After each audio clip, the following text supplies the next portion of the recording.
जय हिंद, वंदे मातरम। लाल learning academy में आपका स्वागत है।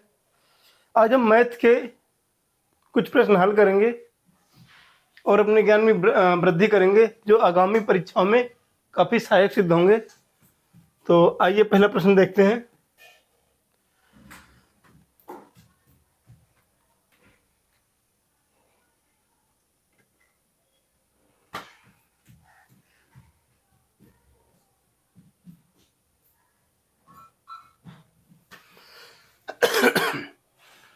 एक वस्तु को 20% लाभ पर बेचा गया, यदि उसका विक्रय मूल्य 240 रुपये है तो क्रय मूल्य क्या होगा?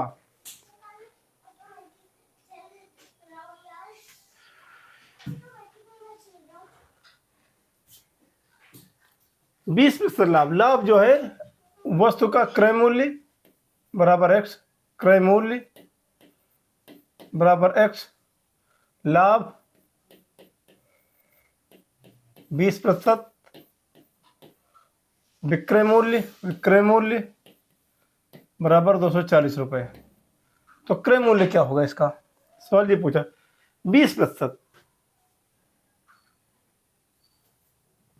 यदि हम लेके चले, ये मान के चले कि 20% लाभ पर 240 रुपये हो रहा है, तो क्रय मूल्य इसका, क्रय मूल्य का सूत्र है, क्रय मूल्य बराबर विक्रय मूल्य माइनस लाभ।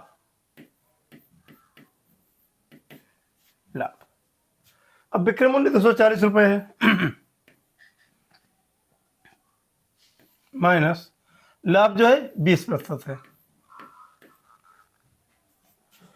यदि इसको हम सरल करते हैं तो हमारा विक्रय मूल्य आएगा 200, क्रय मूल्य आएगा 200 रुपये। Option number C right answer. यदि इसको हम सरल करते हैं तो हमारा जो है क्रय मूल्य आएगा 200 रुपये। अगला प्रश्न, दो संख्याओं का अनुपात 3:5 है और उनका योग 64 है, तो बड़ी संख्या क्या होगी? मतलब जो ये संख्या है ये क्या होगी, प्रश्न इसको पूछ रहा है। संख्याओं का अनुपात है 3:5 और इनका योग है बराबर 64। सवाल ये बता रहा है कि भैया एक संख्या है, उनका अनुपात है 3:5, उनका योग है 64, ये 64 के बराबर है, तो बड़ी संख्या क्या होगी?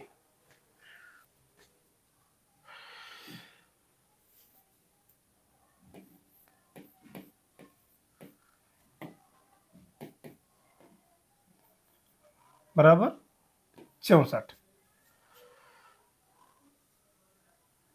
ये सवाल कह रहा है। तो 5 3 8, जब 75 करेंगे तो 64/8, 8 कम 8, 8 5 40, यहाँ बराबर 5 गुना 8 बराबर 40। बड़ी संख्या जो है आपकी 40 होगी। अगला प्रश्न, एक वर्ग का क्षेत्रफल 144 वर्ग सेंटीमीटर है, तो उसकी भुजा की लंबाई क्या होगी? एक वर्ग है, वर्ग की चार भुजाएं बराबर होती हैं और उसका क्षेत्रफल 144 सेंटीमीटर वर्ग सेंटीमीटर है, तो इसकी जो ये भुजा है इसकी लंबाई क्या होगी, ये पूछ रहा प्रश्न। तो सबसे पहले आपको ज्ञात होना चाहिए कि वर्ग का क्षेत्रफल क्या होता है। वर्ग का क्षेत्रफल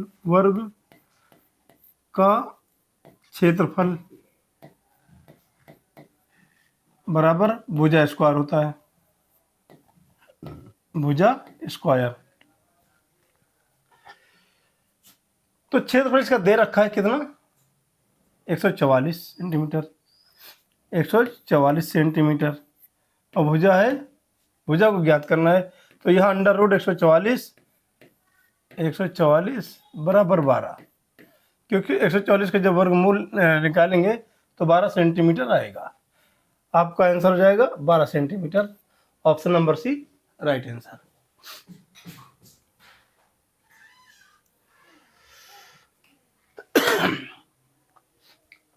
सवाल कह रहा साधारण ब्याज की दर 10% वार्षिक है, यदि 2 वर्षों में ब्याज 200 रुपया है तो मूलधन क्या होगा। अब साधारण ब्याज का जो है, साधारण ब्याज का जो सूत्र है वो होगा मूलधन गुणे दर गुणे समय बटा 100। ये है साधारण ब्याज का सूत्र। तो हमारा साधारण ब्याज दिया गया है 200 रुपये, तो हम 200 की जगह 200 रख लेंगे। अब मूलधन हमारा क्या है, x मान लेते हैं, मूलधन बराबर x रुपये। अब दर है हमारी 10%, तो 10 लिख लेंगे। समय 2 वर्ष का 2 लिख लेंगे अपन 100। थोड़ा सा सरल करते हैं, 1 शून्य से ये कट गया, 2 1 कम 2, 2 पंचे 10। अब हम इसको पक्षांतर करेंगे, x बराबर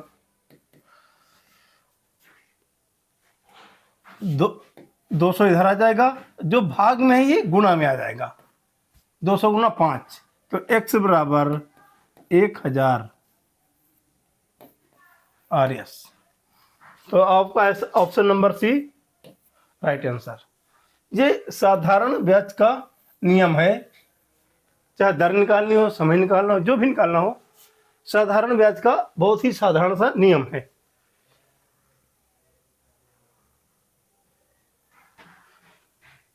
अगला प्रश्न है, एक संख्या का 25% भाग 80 के बराबर है तो वह संख्या कितनी होगी। आपको पता है 100%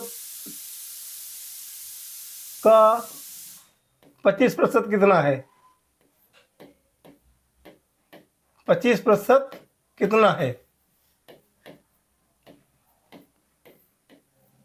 आपका उत्तर होगा 1/4 भाग, यही होगा ना।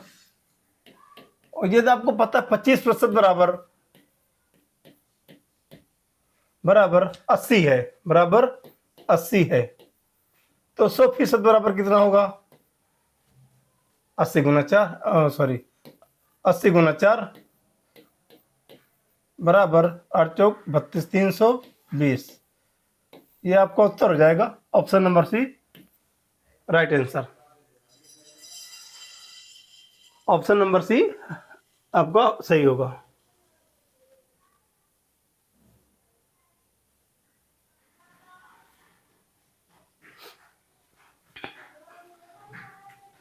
अब प्रश्न नंबर अगला है, एक वस्तु को 20% लाभ पर बेचा गया, यदि उस वस्तु का विक्रय मूल्य 240 रुपये है तो क्रय मूल्य क्या होगा।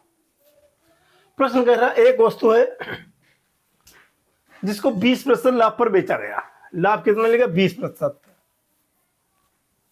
और उसका विक्रय मूल्य 240 रुपया है, बेचने वाला मूल्य। तो भैया खरीदारी कितने की हुई है, तो क्रय मूल्य का सूत्र है क्रय मूल्य बराबर विक्रय मूल्य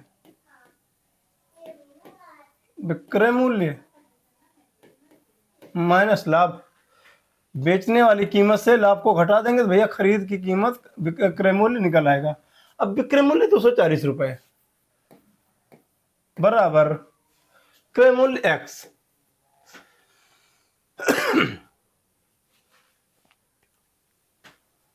माइनस 20%।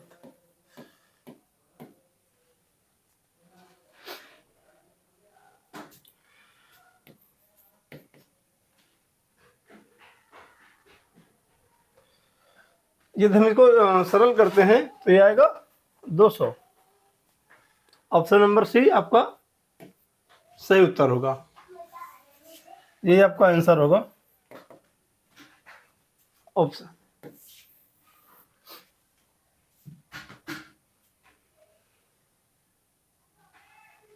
दो संख्याओं का अनुपात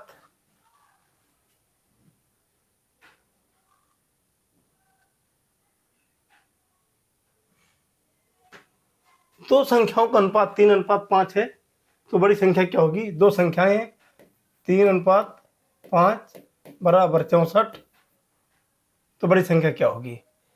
तो 3 + 5 बराबर 64,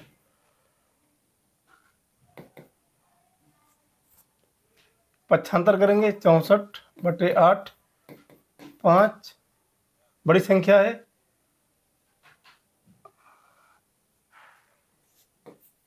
8×8 64, तो 5 × 8 बराबर 40, ये आपका आंसर होगा। अब दूसरी संख्या की बात करें तो 64 - 40 बराबर 24, ये आपकी दूसरी संख्या आ जाएगी।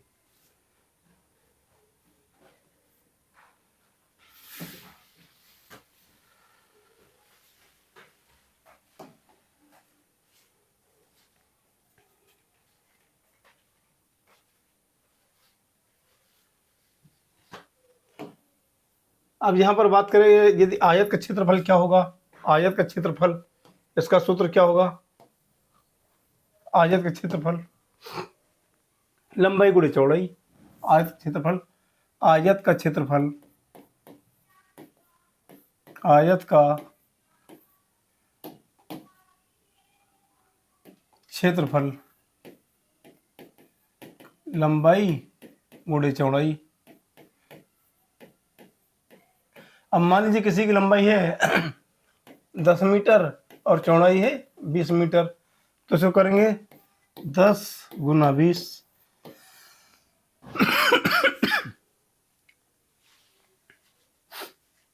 10 × 20 with the Humma 200 metre square. ये आयत का क्षेत्रफल हो गया। यदि बात करें आयत के परिमाप की,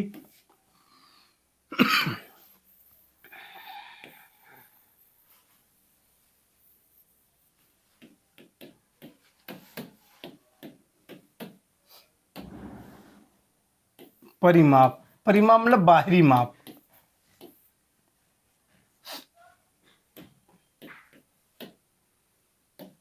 तो उसका होगा 2 लंबाई प्लस चौड़ाई, मतलब ये और ये और ये और ये इनका योगफल, 2 लंबाई प्लस चौड़ाई, मतलब 2 लंबाई 2 चौड़ाई, उनको योग कर दो, आपका वर्ग का आयत का परिमाप आ जाएगा। यह है आयत का परिमाप। अब यहीं पर बात करते हैं चक्रवृद्धि ब्याज की, उसके लिए अलग नियम लगेगा।